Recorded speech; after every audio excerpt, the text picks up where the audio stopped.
Hey guys, how's it going, and welcome back to a brand new video on the channel. Now today we're reacting to another clip from Would I Lie to You, and this one is Mick, and this is another mystery guest on the channel. This one is recommended to me by Atoll.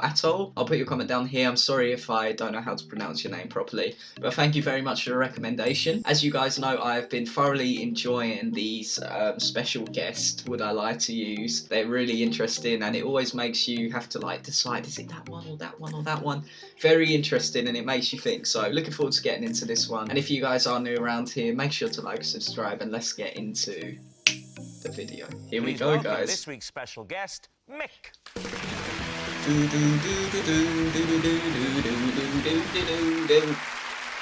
Here he is, Mick.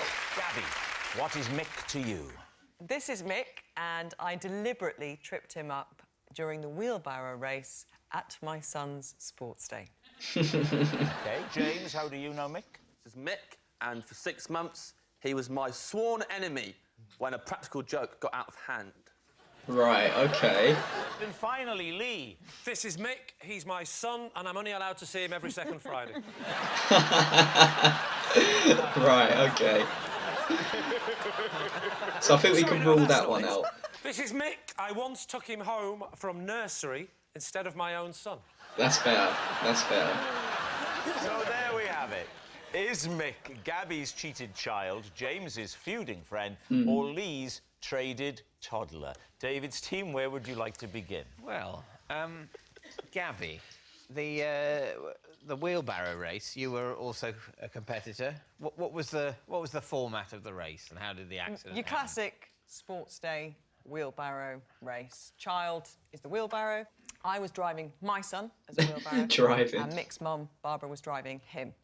And there's always a lot. I feel our family gets a lot of pressure on sports day because my husband was an international rugby player and I did sport. And people always look at us as if they're the ones to beat. You know, I always feel that added dimension of competitiveness. You were a rhythm gymnastic, weren't you? I was a gymnast. Yeah, I think they're looking more at him. Carry on. So we were in the lead, my son and I. And you know, like in your peripheral vision, you can feel somebody coming. And as we got to the turn, they were level with us. And my son's arm buckled, and which is, for a wheelbarrow race, is a bit of a no-no. So it takes you a couple of seconds to recover. So now we're behind. Quite painful for your son as well. Perhaps that should be the main... Yeah, just put the race to one side. Your son's buckled arm, yeah. We need We got back level with them, and I'm ashamed, obviously, about what happened next. So I can feel, you know, these horrible thoughts coming into my mind. You know, we could take him out. You know, we could. Wow. Come on, this is why we've been taking all the drugs. And I stood on, I stood on his hand, and so I know. Deliberately? Of course. Of course. Let's not mess about here. We should take him out. So he then slightly buckled. So Which is a no-no. He got himself back into the race, and I decided that I couldn't let us win because that could be construed in some people's eyes as cheating. Standing on the opposition's hand. It was. Physical assault. So I had to then sabotage us because I couldn't let us win. So I deliberately kind of pushed my son into the ground. So you assaulted 2 children. I mean, Gabby, this ain't Just, you know, sounding to trip good. onto Reuben. So, and then his arms buckled, double buckle, which is a no. No, no, no, no. And that meant... Reuben is your boy. Yes, oh gosh, yes, yes, yeah. You know, the one with the face like that. All right, who would you like to speak to? Right, well, let's pause it now after her bit. So, a couple of things I noticed throughout this one. During the time she was telling the story, it panned over to Mick, and there was scenes of him sort of trying to stifle a smile or a laugh, trying to keep it in. So that is a good sign that this could be true. And now let's actually look at the basis of the whole story. So her son buckles, so she takes out this other child, and then the guilt comes over her, so she then takes out her own child. I mean, to me, it's sounding a little bit like, would you really do that? I mean, like, would you just not I understand there's the pressure, but it's a kids' sports day, for God's sake. Like, I'm sort of half and half on this one. Right, let's see who's next. Okay. James, so Mick became your sworn enemy because of a practical joke That got out of hand. that got out of hand. Yes. So what was the practical joke or prank? First of all, I'll say for the record, before we carry on, I hate this boy. I'm nothing but content for him, and I'm furious he's got on this show. But he's laughing a lot now. I feel I can only see him every second Friday.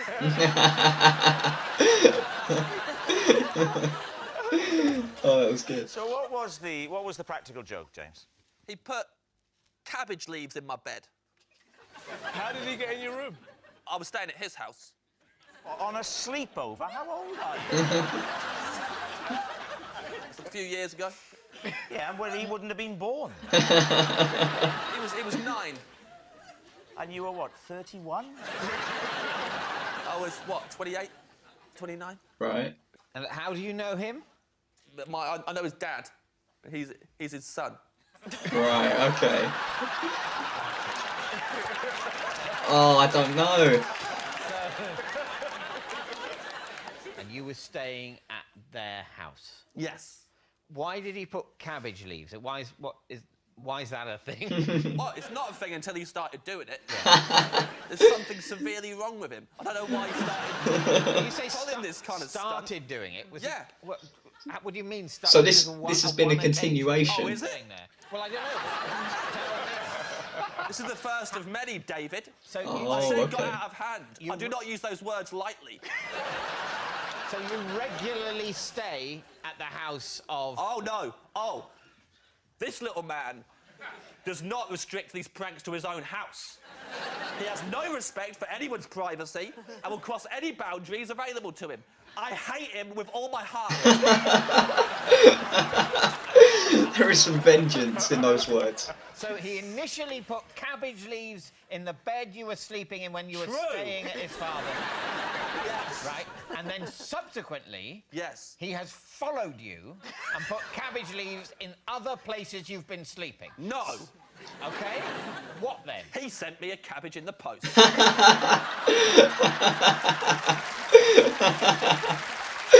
Oh, guys. I really want this one to Sent be me true. half a cabbage, cling filmed in a box. I was out when they delivered it. I had to go to the post office to pick it up. Got ya. There was a note inside that said, "You got cabbaged again." Oh, OK, so he's doing that. Did you, look at his face. bearing in mind that this is a minor, did you at any... It was a major as far as I'm concerned. Yeah. You tell him. Did you at any point retaliate? Yeah, but it took me 6 months. What did you do?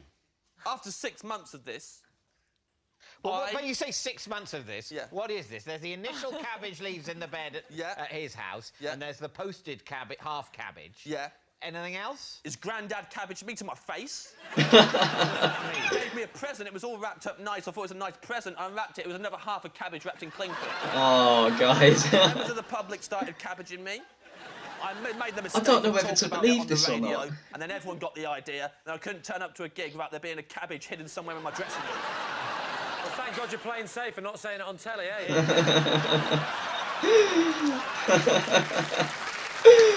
Oh, wow. So, did you retaliate? Absolutely did. I removed all of his belongings from his bedroom and replaced them with cabbages. Best way to go about it, That's, guys. I would say, a disproportionate response. 6 months of my life, David. 6 months of my life of not knowing where the next cabbage was coming from. It was horrible. Yeah. You I had you to must go be living gig. in a I've state been of cabbaged fear. so many times. Somebody started a Twitter account, was tweeting pictures of cabbages on me every day. They said stuff like "Oi, oi, Savoy." It was horrible. Oi, oi, Savoy. And that was just the tip of the iceberg. Very good. I like that. Oh, but come on, cut me some slack. No, I would say that anyone who can enjoy that joke about a lettuce would have to be a sociopath. All right, on to Lee. Lee. Okay, let's pause it again. Right, so at the start, he's telling it, and he's telling it sort of broken up. There's quite a few hesitations, but I have been tricked about that before. I've had it, I don't remember who exactly it was, but someone was telling it very slowly with a lot of hesitations, but they were doing it to throw me off, so I'm not going to fall for that one again. Let's think about the story. Does this kid Mick have it in him to torment James's life for 6 months? I could see it. Yeah, I could see it. But I could see it. I really could. I don't believe Gabby's one. Lee's one's going to need to knock me out of the park. For some reason, I do believe this. It's just so, like, outlandish, I actually think it might be true, but who knows? Let's carry on with Lee. Come on. Remind us of your story. This is Mick. I once took him home from nursery instead of my own son. Why did you not recognise your own son by using your eyes and knowing what he looks like? I do recognise my own son, but we had this new pram, and the pram, I put him in the pram. He was very young at the time, because, well, you have to go to nursery. And I put him in the pram. At nursery? No, not a pram, a push It's a pram when they're sort of tiny. A pusher, you make one mistake. You say lettuce, you say you say pram instead of pushchair. I get to see him every other week. I'm stressed. I put him in the pushchair, and then I got chatting to all the other mums and dads and stuff. Got chatting, turned round. Little did I realise that one of the other parents had exactly the same pushchair, and because he was asleep, I didn't bother talking to him because I thought he was asleep. Pushed him and got all the way home. Long walk as well, because he goes to school in London and we live in Aberdeen. How long was it before you realised? Probably Glasgow. It was, believe it or not, preferably do. Yeah, that's very much the question. Believe it or not. It was as I went into the front door and I pushed him towards my wife, who was coming towards me, and she said, "That is not my son." But the other mother would have recognised her child. So let's go to the other mother. Let's go to the other mother. What happened there? So obviously I'm not there to see the other mother. No, but presumably in the police interview later, we've gone through those details. No, I knew it would be a bit of a nerve-wracking experience, so I thought I'd better play safe and just keep him, and that's what we did. We just ended up bringing up another child. So I got into the house, pushed him into the house. My wife said, "That's not my son." So I went, "Oh!" I realised immediately what had happened, obviously. I turned round and I raced back to the school very quickly. So I got in just in time for them to go, "What are you?" And then... So you got back just in time. Got back in time. Just before Mick's mother was going to start screaming, "My child has disappeared, my child has disappeared." Yeah, because what had happened is she was getting a bit frantic, but someone had calmed her down by doing the obvious and pointing to the child and saying, use your logic here. Yeah. There's a child abductors don't tend to leave a child as well. Yeah. So, David's team. Wow, and that's it. Okay. I mean, again, there's nothing in that story which is so out of ordinary for it to be untrue. But it's difficult, because you can mix up buggies, obviously, and you can take a baby home. I mean, it does happen. It really would happen. Like, I don't know enough about Lee to know when he's had his child and how old it would be, etc., etc., etc. But for something I learnt yesterday when we watched the Greg Davis's mum, David told a very straight and narrow story that wasn't true. Same with Lee, so I'm going to suggest it's not true. Gabby's one is just ridiculous to me. I think it's James. I honestly think it's James, and that's the one I'm going to go for. Let's see what it is. Lee's cheated child. Maybe. James's feuding friend. Maybe. Or Lee's traded toddler. No. I think that the cabbages, that is a good trick, because cabbages, when they get warmed up, stink. I also have, been to many a sports day where the parents do get incredibly competitive. I would probably lean towards Gabby. What about you, Melvin? Which way are you leaning? I believe Gabby, but James is just weird, so I believe him even more. Your paranoid view seems to be the whole country's in on it. Now everyone's sending you cabbages. Every time people laugh at me, I suspect they're my enemy, which makes my job very difficult. Of course.